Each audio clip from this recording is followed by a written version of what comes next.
Hi అండి, welcome back to our channel.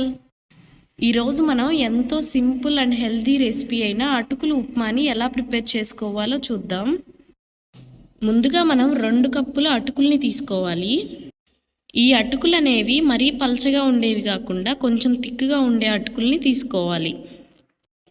ముందుగా మనం అటుకులని ఒక స్ట్రెయినర్లోకి తీసుకొని కొంచెం కొంచెం వాటర్ యాడ్ చేసుకుంటూ చేత్తో కలుపుకుంటూ క్లీన్ చేసుకోవాలి. అటుకులు జస్ట్ తడిస్తే సరిపోతుంది, మరీ ఎక్కువ వాటర్ యాడ్ చేసుకుంటే నానిపోయి ముద్దలాగా అయిపోతుంది.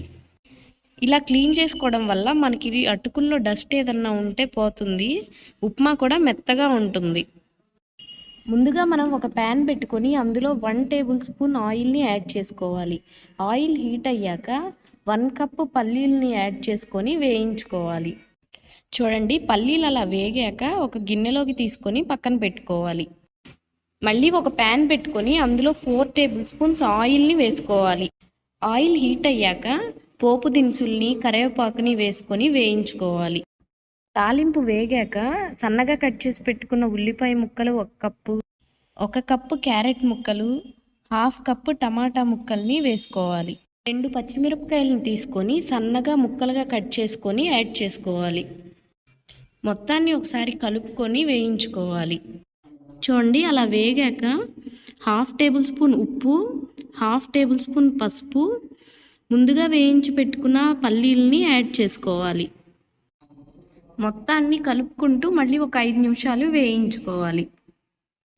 మనం ముందుగా క్లీన్ చేసి పెట్టుకున్న అటుకుల్ని కూడా అందులో వేసుకొని ఒకసారి కలుపుకోవాలి. ఆల్రెడీ మనం ముక్కల్లో ఉప్పు వేసుకొని ఉన్నాం కాబట్టి మనం తీసుకున్న అటుకుల క్వాంటిటీని బట్టి సాల్ట్ని యాడ్ చేసుకోవాలి. గంటతో ఎక్కువ తిప్పితే కనుక అటుకులు అనేవి విరిగిపోతాయి.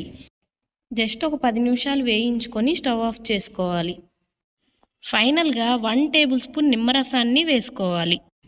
ఇలా మనం సింపుల్గా అటుకుల ఉప్మాని ప్రిపేర్ చేసుకోవచ్చు. మీరు కూడా ఒకసారి ట్రై చేసి ఎలా వచ్చిందో కమెంట్ చేయండి. వీడియో కనుక నచ్చినట్లయితే లైక్ చేయండి, షేర్ చేయండి, సబ్స్క్రైబ్ చేయండి. Thanks for watching.